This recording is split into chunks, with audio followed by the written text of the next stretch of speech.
ஓம் சாய்ராம். எனது அருமை பிள்ளையே, உனது பிரச்சனைகளை நோக்கி நீ போகக்கூடாது என்பதற்காகத்தானே அந்த பிரச்சனைகளே உனக்கு வந்தது.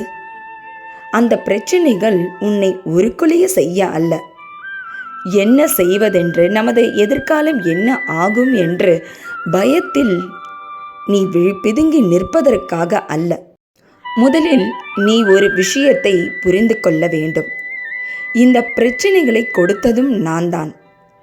அப்படியென்றால் அந்த பிரச்சனையை தீர்க்க என்ன செய்ய வேண்டும் என்று எனக்கு தெரியாதா? அந்த பிரச்சனைகள் தந்தது நான் தான் என்றால் அதற்காக முழுமையாக நான் தான் அனைத்திற்கும் காரணம் உன்னுடைய துன்பத்திற்கு என்று நீ சொல்லிவிடக்கூடாது. நீங்கள் தான் இப்படியெல்லாம் செய்தீர்களா என்று தெய்வத்தையே நீ நிந்திக்கவும் கூடாது. தெய்வத்தை நிந்தித்து அப்படி ஒரு பாவத்தை நீ தேடிக்கொள்ளாதே.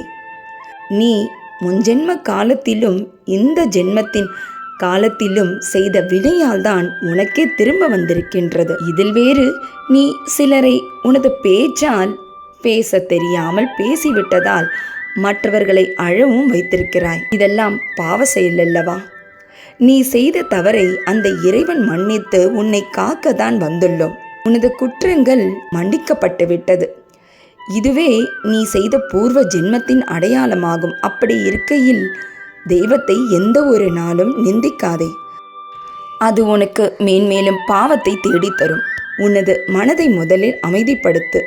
உன் மனம் அமைதியானால்தான் உன்னுள் இருக்கும் நான் பேசத் தொடங்குவேன். எனது பேச்சானதும் உனக்கு கேட்கத் தொடங்கும். நான் சொல்லும் ஒவ்வொரு வார்த்தைகளும் உன் காதினில் விழும்.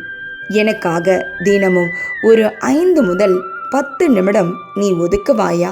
தினமும் தேவையில்லாமல் ஏதேதோ விஷயத்தை நினைத்து மனதில் குழப்பிக்கொண்டு எத்தனையோ நிமிடங்களை வீணாக செலவழித்து கொண்டிருக்கின்றாய். அப்படி இருக்கையில் இந்த தெய்வத்திற்காக ஒரு 5 நிமிடம் நீ செலவழிக்க கூட. நடப்பது நடக்கட்டும். உனது தேவையை அறிந்தவன் நான்.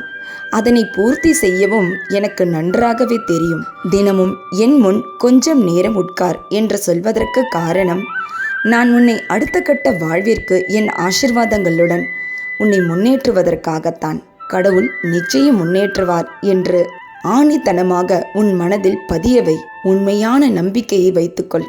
உனது நம்பிக்கையே நான் தான் என்று இன்றுள்ள உனது வாழ்வின் காலகட்டத்தில் நீ வாழ்ந்து கொண்டிருந்தால் நிச்சயமாக உனது வாழ்வை என்னால் இந்த நொடியை மாற்ற. நான் தான் உனது பொக்கிஷம், நான் தான் உனது உயிர், அதை விடுத்து சுற்றி இருப்பதில் அல்ல என்று எப்பொழுது நீ சொல்வாயோ எனக்கு அந்த ஒரு நொடியானது மிகவும் மகிழ்ச்சியாய் இருக்கும்.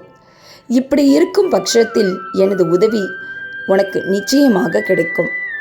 நீ எந்த அளவுக்கு என் மீது நம்பிக்கையும் பாசமும் வைத்துள்ளாயோ அந்த அளவிற்கு தான் உனக்கு உதவியும் கிடைக்கும் என்பதை மறந்துவிடாதே. கடவுள் இல்லாமல் நீ வாழும் வாழ்க்கையானது என்றுமே வாழ்க்கையே இல்லை என்பதை உணர்ந்து செயல்படு. நீ இருள் நிறைந்த இருட்டான இந்த துன்பமான வாழ்க்கையை விட்டு நீ வர வேண்டும் என்றால் முதலில் நான் உன் வாழ்வில் உனக்கு முன்னால் வெளிச்சமாய் நின்று கொண்டு உனக்கு செல்லும் பாதையை காண்பித்து கொண்டிருப்பதை, உன்னை வழிநடத்தி கொண்டிருப்பதை முதலில் உணர ஆரம்பி. அப்போது உனது பாதையானது நிச்சயம் தெளிவாகும். இதை உணர்ந்தாலே உனது எண்ணங்கள் அனைத்துமே நல்லவையாகவே மாறும். உன் துன்பமான இந்த வாழ்க்கைக்கு உனது இந்த எண்ணங்கள் தான் காரணம். உன் வாழ்க்கையில் அன்பும் சிரிப்பும் மிகுதியாக என்றென்றும் இருக்கட்டும். அப்படிப்பட்ட வாழ்க்கையை நீ வாழும்போது உன் வாழ்க்கை அழகான வாழ்க்கையாக, நிச்சயம் பூந்தோட்டம் நிறைந்த வாழ்க்கையாக மாறும். கூடிய விரைவில் உனது பிரச்சனைகள் அனைத்தையும் முடித்து தரப்போகிறேன். உனக்கு கடினமான காலம், மோசமான சூழ்நிலை என்று எந்த காலமாக வேண்டுமானாலும் இருந்துவிட்டு போகட்டும். ஆனால் நான் உன்னோடு இருப்பது என்பதே உனக்கு வெற்றிதானே, உனக்கு சரியான நேரம்தானே, இதை நீ நம்புகிறாய் தானே? அப்படி என்றால் உனது வாழ்வின் மாற்றத்திற்கு தயாராகு. எந்த நொடி வேண்டுமானாலும் உனது வாழ்வில் மாற்றம் உண்டாகும். நான் எங்கே இருக்கிறேனோ அங்கே வெற்றிதான். உனக்கானதை, தேவையானதை செய்து தர சரியான நேரத்தில் இருந்து அதனை நிச்சயமாக முழுமையாக மன நிறைவுடன் செய்து தருவேன். அதனால் பயம் ஏதும் உனக்கு வேண்டாம். இதுவரை கடந்த காலத்தை பற்றி எதுவும் நீ பேச வேண்டாம். கடந்த காலத்தில் நாம் இப்படி ஒரு விஷயத்தை செய்திருந்தால் இந்த மாதிரியான நன்மையான விஷயம் நடந்திருக்குமே என்று கடந்த காலத்தை பற்றி நினைப்பது உனது நேரத்தை விரயமாக்கும்.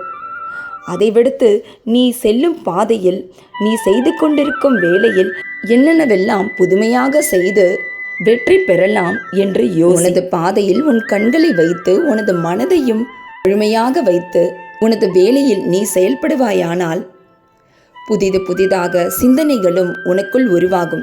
இந்த பிரபஞ்சமானது உன்னுள் புதிய சிந்தனைகளை உருவெடுக்க செய்து தரும். அது உனது முன்னேற்றத்திற்கு நிச்சயம் உதவியாக இருக்கும். ஆனால் இதையெல்லாம் செய்வதை விடுத்து உனது நேரத்திற்கு தகுந்தாற்போல் உனது வேலையை நீ செய்வாயானால் வெற்றி பெறுவது என்பது மிக கடினமானதாகவிடும். உன் கடினமான சூழ்நிலை மாற வேண்டும் என்றால், உனது பாதை எளிதாக வேண்டும் என்றால், உன் மனதை முதலில் உனது வேலையில் செலுத்து. திருப்தியுடன் உனது வேலையை செய்து வா. தினமும் கொஞ்சம் நேரம் நீ செய்தாலும் பரவாயில்லை, ஆனால் சரியான நேரத்தில் நேரம் தவறாது செய்ய வேண்டும். இதைதான் நான் எதிர்பார்க்கின்றேன் உன்னிடம் இருந்து. மாற்றத்திற்கு தயாராகு. உன் கண்கலங்கும் வாழ்க்கையை மாற்றி தரப்போகின்றேன். இன்னும் 2 மணி நேரத்தில் நீ செய்யும் வேலையில் ஒரு நல்ல பலன் கிடைக்கப் போகின்றது. உன் வாழ்க்கையில் அன்பும் சிரிப்பும் மிகுதியாக இருக்கட்டும். நீயும் உன் குடும்பமும் சந்தோஷமாக வாழ்வீர்களாக. இன்றும் என்றும் என்றென்றும் உன் சாயப்பா உன் அருகினில். வாழ்க வையகம், வாழ்க வளமுடன். ஜெய் சாய்ராம்.